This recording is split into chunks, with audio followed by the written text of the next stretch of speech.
massive round of applause, please.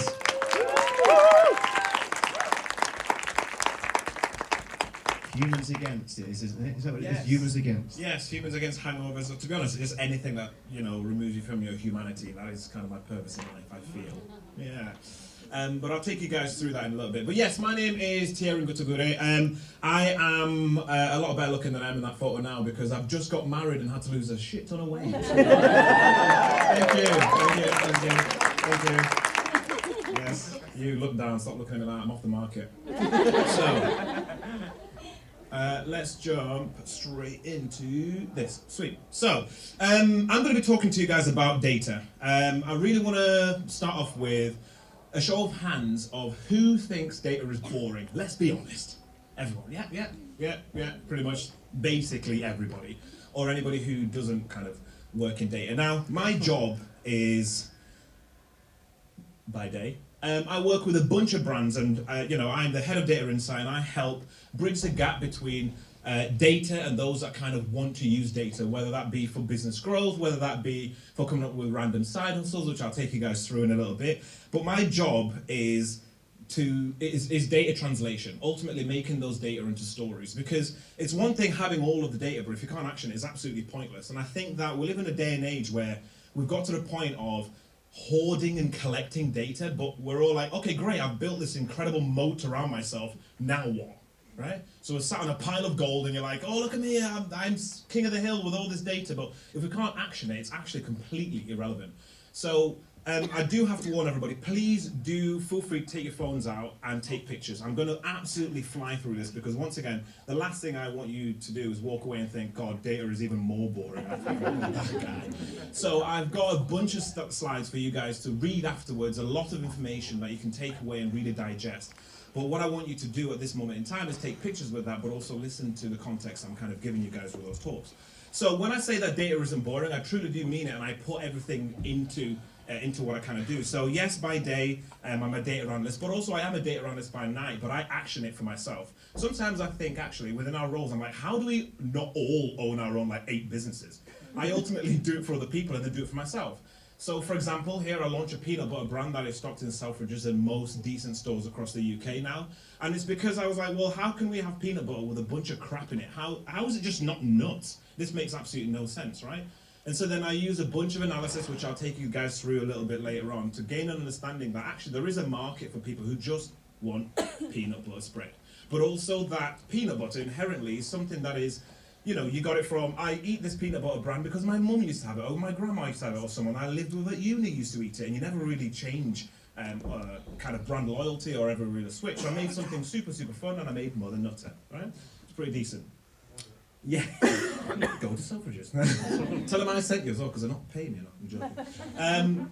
I also, with a bunch of really smart people, I'm at that age where I love bottomless brunches, but I don't like the effects of it. So I worked with a pharmaceutical business for the past couple of years, and we developed a product called Humans Against Hangovers. Jump on our website, have a little look. But yes, it helps with the tiredness, fatigue, and the after effects of drinking alcohol.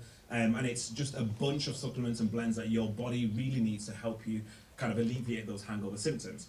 And this just goes to show as an example that data isn't boring. You're just not applying it correctly. It's as simple as that, really. Because all of these ideas were born from me looking at a market, analysis, audience statistics, understanding trends, etc., but actually actioning it in a super creative way.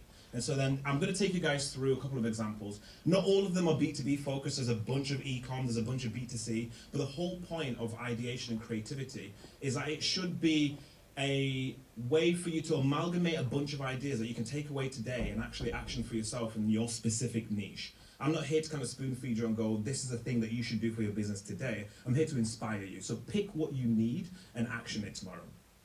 Sweet, so let's jump straight into it. So why are we here? So as marketers, we love to say that, data powers a lot of our decisions, but realistically, we're overwhelmed.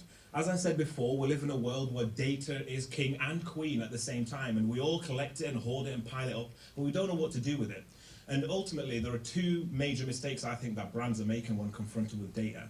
One, once again, is thinking that every trend is actionable. Has anyone bought an NFT, by the way? Anyone dare say they bought an NFT? I think they were cool, man, but at the time, even Boohoo, for God's sake, made an NFT for clothes.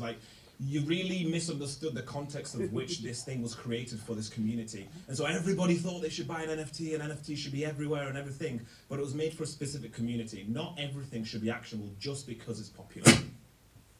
And then that using data to micromanage and not empower creativity. So the greatest execution of this was this gentleman who tweeted this, and I thought that was really brilliant. As to, you know, how one day it was all about, you know, your personality of a brand and having a stamp of approval and a signature that truly stood out. But because we look to optimize and optimize and optimize and go, well, this thing works for this audience and et cetera, it gets to a point where if you actually squint, you probably couldn't tell the difference between those billion-dollar brands, right? And that's because we kind of miss a large step in how we treat data. So we start from here, you know, we have a tendency to jump from here straight to here. Because we're like, oh, well, I've got a bunch of things. I should organize it in a manner that everybody can kind of look at it and it's super pretty and like, yeah, that's pretty cool, right? But then we're not really respecting the journey of how the fact that, you know, we can get data, sort it, arrange it, visualize it, and actually it could have made a better house than what we've done there. I personally couldn't build that, but I would probably only built that Lego color bit. But, you know, there's a lot that we're missing from just skipping out those steps. And, you know, PwC has said that highly data-driven companies are 3 times more likely than their less data-driven counterparts to see significant improvements in decision-making. And that is exactly it. It should be helping you make decisions, not just collecting it for collection's sake, so that you can say you've got the biggest data set. And I'm just going to take you through a couple of examples as to how we kind of do it. Step 1 being identifying those data silos, understanding that power that you have at your fingertips, and then how to tell compelling stories with that. So we'll jump straight into it. As I say, once again, just screenshot as we kind of go on. But what is a data silo? A data silo is ultimately a bunch of departments. So an entire business is broken down into a bunch of departments, right? So let's say we've got the social team and then you've got the sales team. The sales team will collect a bunch of data about your audience and understand exactly who they kind of are once they come to you. The social team will understand a bunch of, you know, engagement metrics and, you know, what makes that audience tick and what is it that they kind of interact with outside of you. But you all keep it to yourselves. I've been in businesses where literally people who work with data or analyze data or collect data sit in hermetically sealed rooms and don't speak to anyone. It's the most awful thing. I'm like, and this is the petting zoo. and it really, really kind of manifests itself in businesses because you get to a point where you see the social media team pushing out content that is completely different to what the sales team is doing or any other teams within the business. So it's even more so important just to even speak to each other about the data that you collect, let alone even start to kind of interact and kind of digest those silos. And the best way to do it, once again, a quick little screenshot of like how I kind of approach breaking down data silos, but the first one is just identifying what data you even actually have. You'd be surprised at the amount of data that is actually collected. I was working with a staycation brand that works with static caravans in the UK and rhymes with Schmaven. And what we quickly realized there was a bunch of data that we're missing by just not connecting their kind of sales department with their customer service departments, understanding exactly what, you know, people are complaining about or feedback they're giving in order to implement that into the sales process. Just as simple as knowing what is even being given to you sometimes is super powerful. And then you can start developing routines in order to kind of diversify that data across your business and start to use it. And these are just a couple of examples of how then that really helps. So I'll go through a bunch of these because some of those words don't even sound like English, like that predictive analysis for future track, that is crazy, right? I'll just show you some examples of how it can therefore be used. And yeah, 20% of consumers report having abandoned brands over the past 12 months after being required to share too much data. There is such a thing as requesting too much from them. Sometimes, do you know what I call it business ick? Do you know when you're going through and you're like, this form is so long, I'm just not giving this data. And you just get a bit of a nick about it and you're off, you're gone. So there is a danger as well about collecting too much. And this is a literal manifestation. How cute is that, right? A literal manifestation of just travel brands about the amount of data that you can actually hold. And this is just a really succinct way of me being able to just categorize it, let alone put that all on there, just as an example. So, using data to inform decisions. Really, it falls into this main 2 categories, in my opinion, and then splits down into 4. So you want to kind of look at, you know, where to play and then how to win. So when I say where to play is what it is that you kind of want to understand. So there's a lot of customer context that you should be trying to understand. So who should we be engaging with, and then the context in which you exist as a business. And then from there, you can immediately start to understand, well, knowing who my customer is and who I am, where should I be playing from a channel perspective, and therefore where should I be playing from a creative execution perspective. And all of those things should be tied together because they're never, ever, ever independent. And then within that, you can start asking yourselves a couple of questions. So like, well, I now know my customer. Well, not all customers are equal, right? So from that perspective, then you can start to understand, well, what is the life cycle of a certain customer? What value do they bring as a high, medium, or low? And you can determine what that is. What are their demographics? What kind of products are they interacting with? And you can start to segment your audience from that perspective. So you've collected all of that data. You've got to a point where you're like, okay, brilliant. This is who I am and this is who they are. This is where they live. And then you can start to understand, okay, well, within that then, how can I categorize my audience? Because your pound can only stretch so far, right? We've only got so much money in a business, so actually being super specific can be quite powerful straight from the get-go. And then you can start to kind of integrate all of that and layer on like third-party audience and understand who's a good fit, who shows intent, who offers headroom. So what I mean by headroom, it's like, actually you might have saturated your 18 to 24-year-old market, but actually there might be a decent headroom within the 50 plus that you've just not engaged with. So there's a bit of growth in that. But as I say, very much with screenshots, we'll get moving. So getting all of this right allows you to then be creative. And then all of this is kind of a layered foundation, as I say. So when I help businesses, that's what I kind of do. Come and help you guys get a little bit organized. But really my superpower is then, why should I care? What do I need next?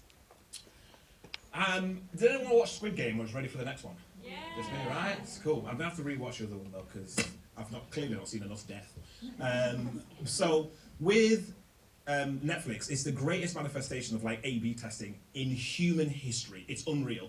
So what I mean by that is, next time you go home, dare you venture onto someone else's profile and have a little look. Someone who you believe to be similar to you, who shares the same values, same interactions, typically watches the same things as you.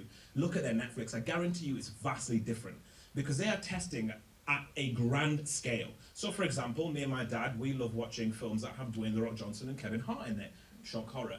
And so when I look at his one though, it's very much Dwayne "The Rock" Johnson focus. It's, you know, the big protagonist is big, is larger, comes in, whereas I am more the, I was going to say quiet, the funny comedic version. And our Netflix look vastly different for the exact same show. And it's because Netflix has truly understood that although, you know, there is some heterogeneous understanding between audiences, so things that we share, we are vastly two different people. And getting us to click or engage on a TV show takes a little bit more than just those shared interests. It really understands who we are as individuals. And then How to Train Your Dragon, banging film too, if anyone's interested. Sweet. Diary of a CEO. Has anyone seen this? This is a great example as well of like continuous testing of your audience. So typically, if you're on YouTube, you might test a thumbnail, and when I say test, you probably send it around your team and go, yeah, that looks pretty good, we've got a decent shot. But what Diary of a CEO do is they live test it as the episode is actually out at that moment in time. Mr. Beast does exactly the same thing. So what I mean by testing is understanding engagement rates and click-through rates as the thing is actually live and swapping it in and out to see which creatives actually perform the best. And now this is something, as I say, like, when I'm talking about big brands here, this is something that you could definitely do for yourself. So like even from your social content, just scrape all of your social content and understand and categorize what makes them different or what makes them similar, categorize them and then add their engagement scores to each one. So whether it's likes, shares, etc. And quickly you'll be able to tell that actually when we're putting out content about bottomless brunches, Thierry really loves it when he sees the price plus a little video, right? And you can start to get a bit of an understanding as to what your audience actually interacts with, whether that be reels, carousel, etc. So instead of creating for the algorithm, actually, just create for your audience and just by understanding how they interact with you.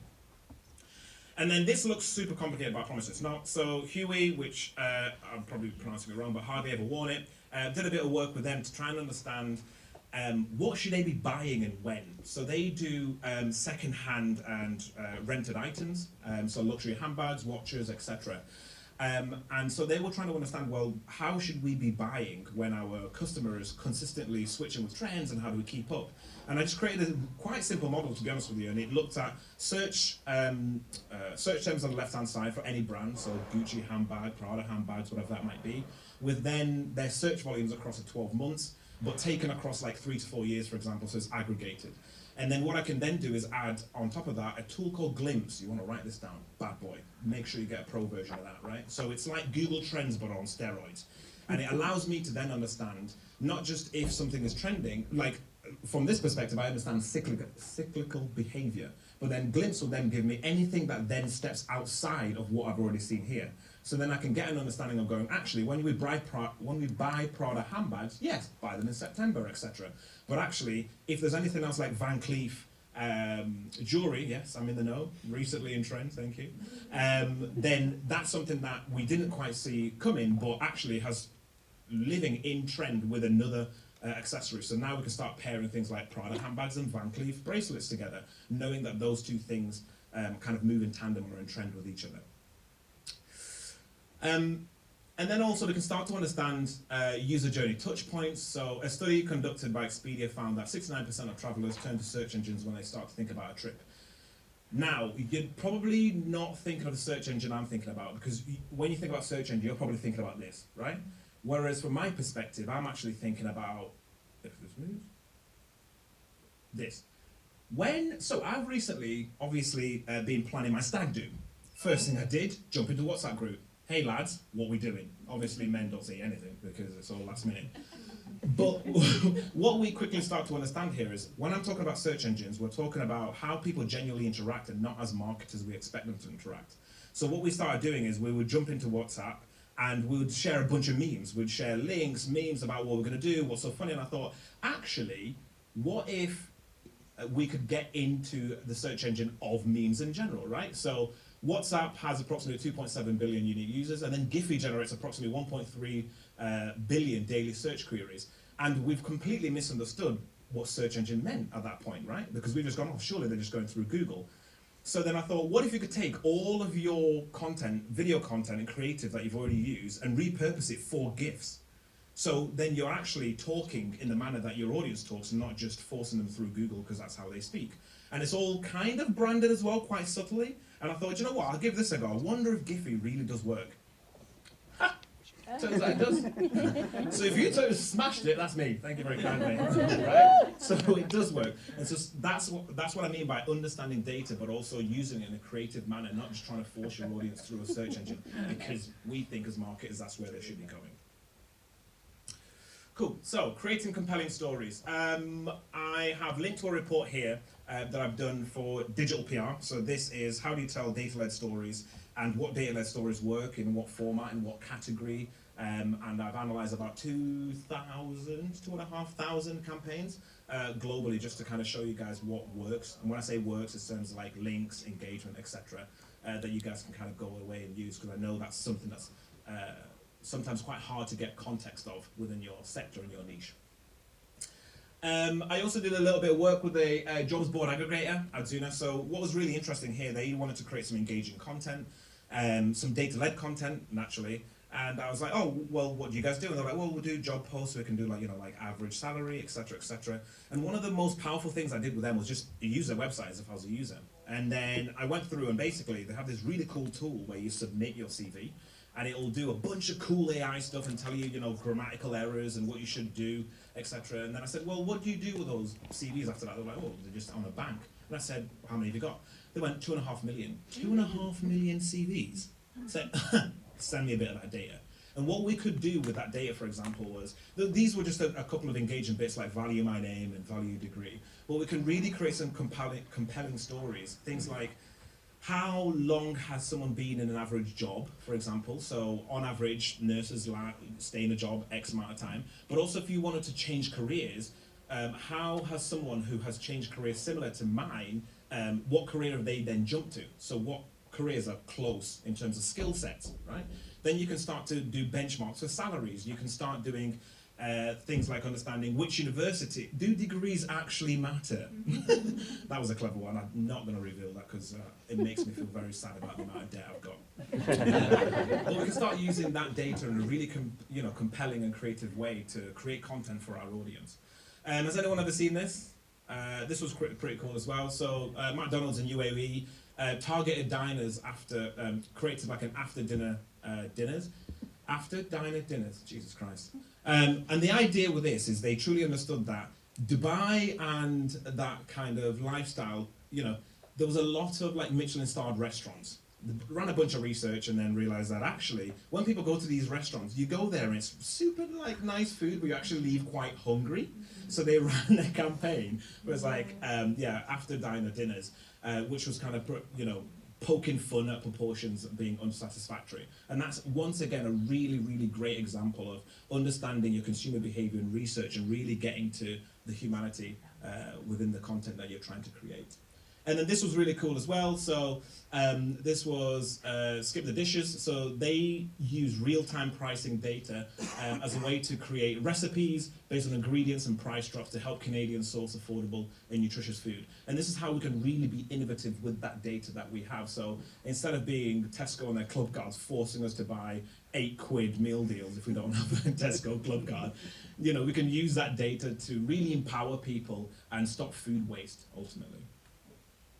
Has anyone seen this from the German Tourist Board? This was quite a famous one that travelled around. So they were trying to boost staycations ultimately, and were thinking, actually, how do we engage people to be able to, holiday at home as opposed to go away? And ultimately what they did is they worked with, I think it was Getty Images, to create lookalike destinations and say, well, actually, you could fly for €1,100, or you could get a train for €19 and it's within your country. And it's a really great engaging staycation campaign because it was almost like a Instagram versus reality. You don't really have to go too far from home. We've got it right here. And it's a really, really clever way of engaging their audience and showing that actually data isn't always just spreadsheets and numbers. Sometimes it can be the creative manifestation of that. Anyone got a Monzo account? Feel free to not be embarrassed. I switched my entire banking system to Monzo. I'm living on the edge. And they know so much about me, it's scary. Like, we've just come back from holiday, it's like, you bought 55 paellas. I'm like, I did. I'm a walking bag of rice. But they are really, really clever in shaking up the banking system by just giving the data to their customers quite widely and openly. Imagine if Barclays just started tweeting what you've bought. You'd lose your mind. But they've got to an extent where they truly understand their audience and what kind of engages them, and actually got to a point where no other bank that isn't them can replicate what they've created, and it's just giving that data back to your audience and empowering them in a really creative manner. And then, has anybody ever seen this as well? Well, so this is a great example of how we can use data to get an understanding of sentiment for something, right? So sometimes it's quite hard to, when you start getting negative backlash, to understand, well, how negative is negative and what's going on? So context, H&M put this young man in a coolest monkey in the jungle jumper, and from a SEO perspective, we got not me, they got a bunch of links to the product page, lots of social engagement, high traffic. So from that perspective, from a technical perspective, we've done our job, right? There's a bunch of traffic going and everybody's getting really, really engaged. But really, the problem with data silos is, at that point, that individual was like, well, I've done my job, I'm off home, see you later. But actually, we can start to contextualize what happened during this. So they saw a 24% decline in brand impression because ultimately people were absolutely fuming and thought, this is not right. This is not something that that we should be perpetuating. Now, from this analysis, I can tell them a few more things than that. For example, you can use that data to understand, okay, well, let's categorize all of these declines, and then if anything of the similar nature happens, I can understand that, okay, we're looking at a window of 24% decline. You can then look at rate of recovery. So how long did it take us to get back to where we were? Well, clearly for them, a bit longer than the graph. And so then we can start to understand sentiment, and not only just positive, but also negative sentiment for that kind of PR management. Did anybody see this? Cool. So this is a cool one. So I was working with oh god, I put the brand on there. Great, cool. Whoops. So I was working with a brand who, yes, shall remain nameless, and they created an amazing bikini, and they got a bunch of links to this product page. And once again, yeah, you're like, this is done really, really great. But then they were getting a lot of negative backlash, and they wanted me to contextualize what was actually going on. So for context. A girl bought a bikini that said it was for poolside posing only. She got into the water, it dyed her skin blue, and then she got out, took a picture, and put it on social. Yeah. So, contextualizing it. So, in order to contextualize it, we can use data to do exactly that. So, what I did was look at other brands that will remain nameless, and the negative backlash they've got, just to give you guys a bit of context. So, Misguided launched a bikini, and that was a £1 bikini. And obviously, a larger portion of their audience, really do care about sustainability to an extent. And so they got an 11% decline. Interestingly, actually, what I find really funny when I run this research is their audience over-indexes for sustainability until it's a Thursday and you need a dress for bottomless brunch on a Saturday. Yeah, but we move, okay? Because my partner is one of them. So minus 11%, cool. Then Kim Kardashian posted a picture of this dress, and then within 8 hours it was on the shelves at this nameless brand's shelves. And so then, rightfully so, Kim Kardashian said we can't do that and sued them. And obviously that, as a celebrity, she over-indexes for a kind of engagement for that specific audience and that specific brand. So during that time, she sued them for $2.7 million, and they saw a 98% decline in brand impression during that period. Another one, for a different context, on the other side, just to give context. So this girl went on a York races. She spilled some red wine on herself. ASOS picked it up and created a tie-dye line with her. And that was like some really engaging user-generated content. And during that period of time, it was about 438% increase in brand impression during that campaign period. So then that allows us to contextualize what happened when this girl posted a picture of herself dyed blue in our poolside posing only bikini. Almost 600% decline. Now, I do have to admit it was super, super difficult to boil it down to this specific bikini because so much was happening during this period of time. There was like spiders in clothes, rats in all kinds, it was crazy, but I did my best. So during that period of time, there was that. And this is how we can use data to just contextualize and help us make decisions then. So should we be putting out a statement about this? I bloody hope we should. And so then this is, once again, just a creative way of how we can start to use data. That was a lot, okay? And what I want you to really take away from this talk is that data is not boring. It's just how you contextualize it. You can use it to, measure sentiment, positive and negative. You can use it to create new products, create campaigns, use it for engaging content. If you truly believe that data is boring, you just need to turn around and speak to the very people holding it, which 9 times out of 10 is the person you sat next to. So, thank you very much. I've been Thierry.